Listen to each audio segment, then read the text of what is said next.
Hey, Tim, so are you doing some last-minute shopping before the weekend? Well, actually, I'm looking for supplies to put together 72-hour kits for each member of my family. 72-hour kit? What's that?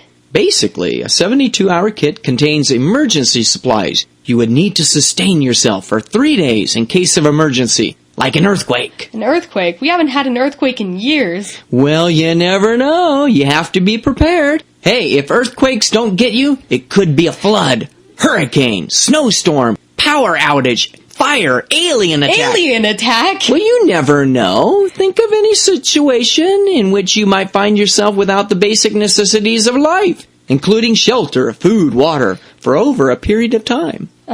So what do you keep in a 72-hour kit? Well, you should have enough food and water to last you 3 days. And you might want to pack a basic water filter or water purification tablets in case your only water source turns out to be a murky pool of bug-infested water. Ugh.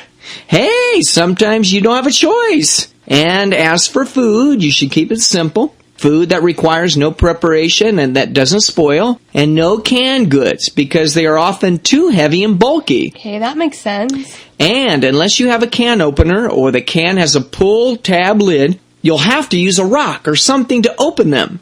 Instant mashed green beans. Yeah, and energy bars, beef jerky, and a mix of nuts, raisins, and chocolate are possibilities. Well, food might be nasty, but I guess you could survive. Barely. Well, the food doesn't have to taste bad. Just select things that are easy to prepare. And you might want to include some basic comfort foods, like a couple of candy bars. Then you have to decide on the type of shelter you might need. A hotel sounds nice. Yeah, but that's really not an option. The reality is that you might have to evacuate to a shelter, possibly with hundreds or thousands of other people. That doesn't sound very fun. Everyone packed together like sardines in a can, unsanitary conditions, disease. Now you're sounding paranoid. But if a shelter isn't available, you might be completely on your own. So I always pack an emergency sleeping bag or a small, lightweight tent in the event I have to survive on the street or in a park. Oh, wow. And among other things, you should pack a flashlight, portable radio, extra batteries, a small first aid kit,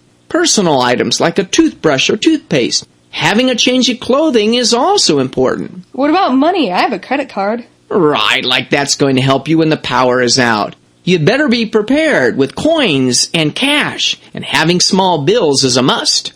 So, what do you do to communicate with other family members in case you get separated? Oh, in that case, I always pack two-way radios to communicate with the group. You can never depend on cell phones. Okay. Plus, you should decide on a meeting point in case your family gets separated. Well, that sounds like a detailed plan, definitely. Oh, that's not all. You never know what weather conditions you might encounter, so packing a rain poncho, a jacket, and something to start a fire with could be very useful.